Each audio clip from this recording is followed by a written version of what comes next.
जय हिंद फ्रेंड्स, मैं सी प्रतिभा education platform से आपका स्वागत करता हूं।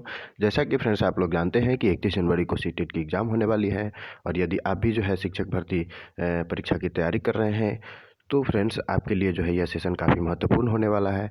फ्रेंड्स इस सेशन में हम बाल विकास एवं शिक्षा से संबंधित उन महत्वपूर्ण प्रश्नों की चर्चा करेंगे जो कि बार बार जो है परीक्षा में पूछे गए हैं और बार बार परीक्षा में पूछे जाते रहे हैं। तो उन महत्वपूर्ण प्रश्नों की चर्चा करेंगे। तो चलिए फ्रेंड्स, बिना समय गवाए शुरू करते हैं आज का ये सेशन। पहला प्रश्न है और इसमें कहा जा रहा है कि किसके माध्यम से अधिगम पठार को दूर किया जा सकता है। तो अभ्यास के माध्यम से जो है अधिगम पठार को दूर किया जा सकता है। अगला क्वेश्चन ये पूछा गया है कि अधिगम में मात्रा और समय का अनुपात क्या कहलाता है। तो मात्रा यानी कि क्वांटिटी और समय यानी कि टाइम, इसका रेशियो जो है अधिगम वक्र रेखा कहलाता है और इसे आप ध्यान रख सकते हैं और ये इम्पोर्टेंट है। अगले क्वेश्चन की बात करते हैं तो अगला क्वेश्चन ये पूछा गया है कि अधिगम में किस प्रकार के वक्र रेखा में अधिगम के मध्य कोई भी परिवर्तन संभव नहीं है। तो सरल वक्र रेखा ऐसी होती है, ये सरल वक्र रेखा है और इसमें जो है अधिगम के मध्य कोई भी परिवर्तन संभव नहीं है। अगला क्वेश्चन ये पूछा गया है कि कौन से अधिगम वक्र रेखा में कभी कभी पठार का निर्माण हो जाता है।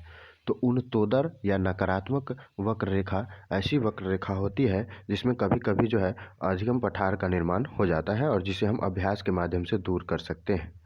अगले क्वेश्चन की बात करें फ्रेंड तो अगला क्वेश्चन ये पूछा गया है कि किस अधिगम वक्र रेखा में समय में वृद्धि के साथ साथ अधिगम की मात्रा में कभी भी अधिगम की मात्रा कभी भी बढ़ सकती है या घट सकती है।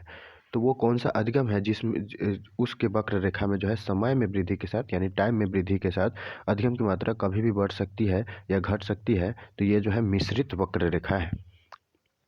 अगले क्वेश्चन की बात करते हैं तो अगला क्वेश्चन ये पूछा गया है कि एक क्रिकेटर सीधे सीधे हाथ यानी कि दाएं से बॉल फेंकते हुए बॉलिंग करता है और उसी प्रकार वो बाएं हाथ से बॉलिंग भी करने लगता है। तो वह किस प्रकार का स्थानांतरण है। तो यह जो है एक पार्श्वीय स्थानांतरण है और इसे आप ध्यान रख सकते हैं। यह जो है एक पार्श्वीय स्थानांतरण है। अगले क्वेश्चन की बात करते हैं तो अगला क्वेश्चन ये पूछा गया है कि एक दर्जी हाथ से सिलाई मशीन चलाकर सीखकर पैर से चलाना प्रारंभ करता है। तो किस प्रकार का स्थानांतरण है।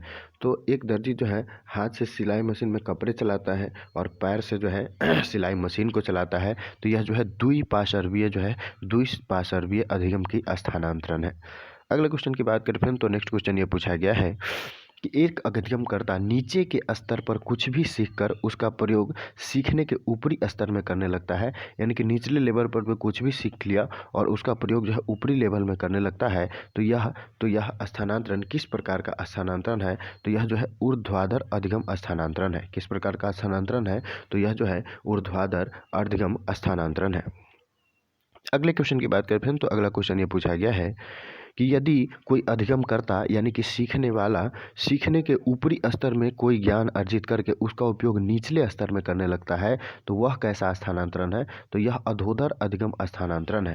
यानी ऊपर लेवल में सीखा और उसका यूज जो है नीचे लेवल में कर रहा है तो वह जो है अधोदर अधिगम स्थानांतरण है। अगले क्वेश्चन की बात करते हैं तो अगला क्वेश्चन ये पूछा गया है कि भाषा विकास सिद्धांत के प्रतिपादक कौन है। तो चोम्स्की महोदय की बात करें तो चोम्स्की महोदय जो है भाषा विकास सिद्धांत के प्रतिपादक है और इसे आप परीक्षा के लिहाज से ध्यान रख सकते हैं। उसके बाद बात करते हैं तो अगला क्वेश्चन ये पूछा गया है कि भाषा विकास सिद्धांत में वाक्यों के सतह संरचना और गहन संरचना के मध्य नियमों को क्या कहा जाता है।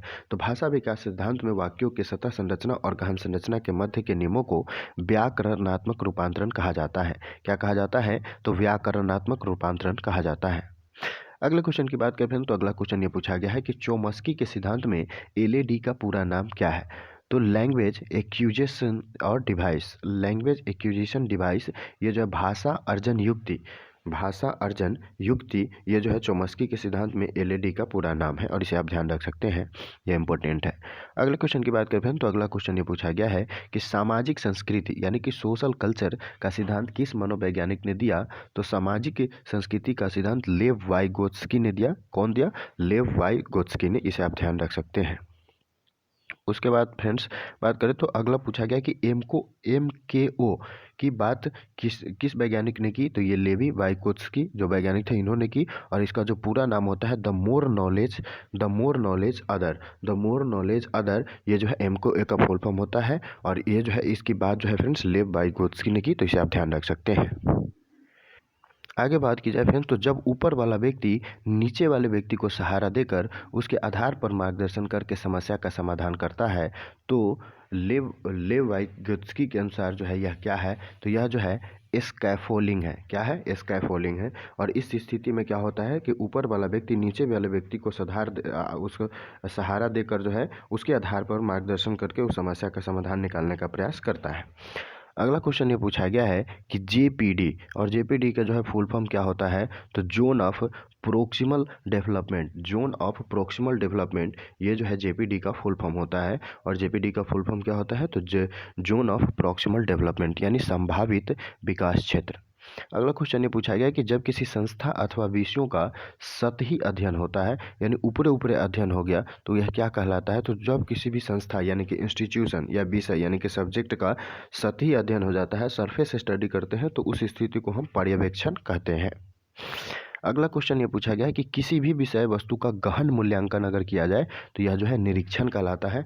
यानी गहन रूप से अगर किसी चीज़ का मूल्यांकन किया जाए तो वह निरीक्षण, और ऊपरी ऊपरी कर दिया जाए तो यह पर्यवेक्षण। इसे आप ध्यान रख सकते हैं, इस अंतर के माध्यम से इंपॉर्टेंट है।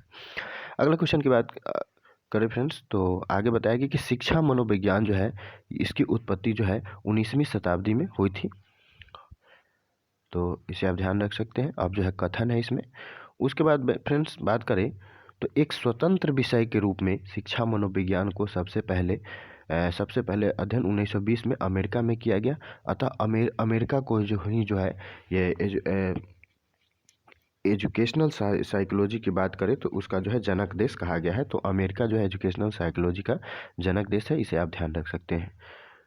उसके बाद बात करें फ्रेंड्स, तो शिक्षा मनोविज्ञान को मनोविज्ञान से अलग करने का श्रेय थॉर्नडाइक, टरमन, स्टेनले, हॉल, फ्रोबेल इन मनोवैज्ञानिकों को जाता है। कौन कौन मनोवैज्ञानिक शामिल है, तो शिक्षा मनोविज्ञान के जनक देश तो अमेरिका हो गया, ये आप समझ ही गए।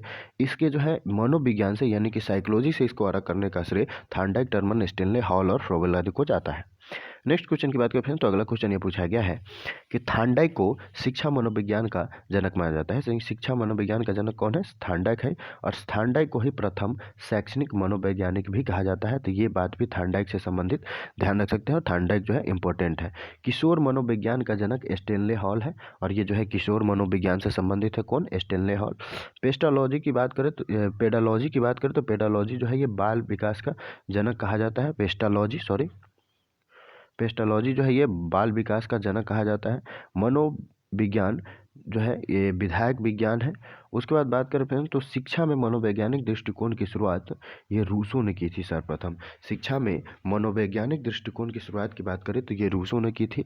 National society of college teachers of education, national society of college teachers education, ये जो है अमेरिका में है। कहाँ पे है, अमेरिका में है, इसे आप ध्यान रख सकते हैं। और अमेरिका को ही शिक्षा विज्ञान का जनक कहा जाता है। और थॉर्नडाइक महोदय जो है उनके जनक है, आप ध्यान रख सकते हैं। थॉर्नडाइक की पुस्तक शिक्षा मनोविज्ञान ये कब प्रकाशित हुआ था, तो ये 1913 में हुआ था। और आप इसे ध्यान रख सकते हैं। थॉर्नडाइक जो है अमेरिका के हैं, काफ़ी इंपॉर्टेंट है। मनोविज्ञान ने शिक्षा को बाल केंद्रित बनाया, यानी मनोविज्ञान ने जो है धीरे धीरे शिक्षा को क्या बनाया, बाल केंद्रित बनाया। मनोविज्ञान का विषय क्या है, तो यह चेतना है। और यह मत किसका है, तो यह विलियम जेम्स का मत है। किसका मत है, विलियम जेम्स का मत है कि मनोविज्ञान का सब्जेक्ट जो है वह चेतना है। आगे कहा गया है कि अभिवृद्धि और विकास को प्रभावित करने वाले महत्वपूर्ण तत्व कौन कौन है, तो जो अभिवृद्धि और विकास को प्रभावित करने वाले महत्वपूर्ण तत्व है उसमें पौष्टिक भोजन, परिवार में स्थान 2, उसके बाद बुद्धि, संस्कृति, अंतःस्रावी ग्रंथि, वातावरण और वंशानुक्रम। तो ये सब जो कुछ फैक्टर होते हैं, कारक होते हैं जो छात्रों की अभिवृद्धि और विकास को प्रभावित करते हैं, जिसमें पौष्टिक भोजन यानी बैलेंस डाइट, परिवार में स्थान, तो और उसके बाद बुद्धि, संस्कृति, अंतःस्रावी ग्रंथियों का भी यानी कि शारीरिक रूप से भी जो है, रासायनिक रूप से भी जो है इसका इसमें कारक मौजूद होते हैं। उसके बाद वातावरण यानी एनवायरनमेंट और वंशानुक्रम, ये फैक्टर होते हैं जो विकास को प्रभावित करते हैं। आगे बात की जाए तो फ्रेंड्स कहा गया है कि वृद्धि तथा विकास के 2 प्रमुख कारण परिपक्वता और व अधिगम है। तो वृद्धि और विकास का जो 2 प्रमुख कारण है वह जो है परिपक्वता और अधिगम है। अगर कहा जाए कि जब शिशु को क्रोध आता है तो वह क्रोध को क्रिया या वाणी द्वारा व्यक्त करता है। यानी कुछ करके या कुछ बोल के व्यक्त करता है। आगे कहा गया है कि जन्म के समय शिशु में उत्तेजना संवेग रूप में होती है। जन्म के समय जो है शिशु में उत्तेजना वो संवेग रूप में होती है। आगे कहा है कि बाल मनोवैज्ञानिक का मानना है कि शिशु में मुख्यतः 4 संवेग होते हैं: प्रेम, भय, पीड़ा और क्रोध। ये जो है शिशु में 4 क्रोध होते हैं। कौन कौन होते हैं? तो एक प्रेम, दूसरा भय, तीसरा पीड़ा और चौथा क्रोध। उसके बाद बात करें फ्रेंड्स, तो अगला कुछ आगे कहा गया है कि मॉन्टेसरी पद्धति में परियों की कहानी को महत्व दिया गया है। तो ये जो नर्सरी वाली जो कक्षा होती है मॉन्टेसरी पद्धति, इसमें जो है परियों की कहानी को महत्व दिया गया है। उसके बाद कहा गया है कि शैशव अवस्था में शिशु के दोहराने की प्रवृत्ति जो है तीव्र होती है, यानी कि वे किसी बात को बार बार दोहराते हैं, तो इसे आप ध्यान रख सकते हैं। तो ये जो है आज के जो है महत्वपूर्ण प्रश्न थे। मिलते हैं अगले सेशन में अन्य प्रश्नों को लेकर। धन्यवाद।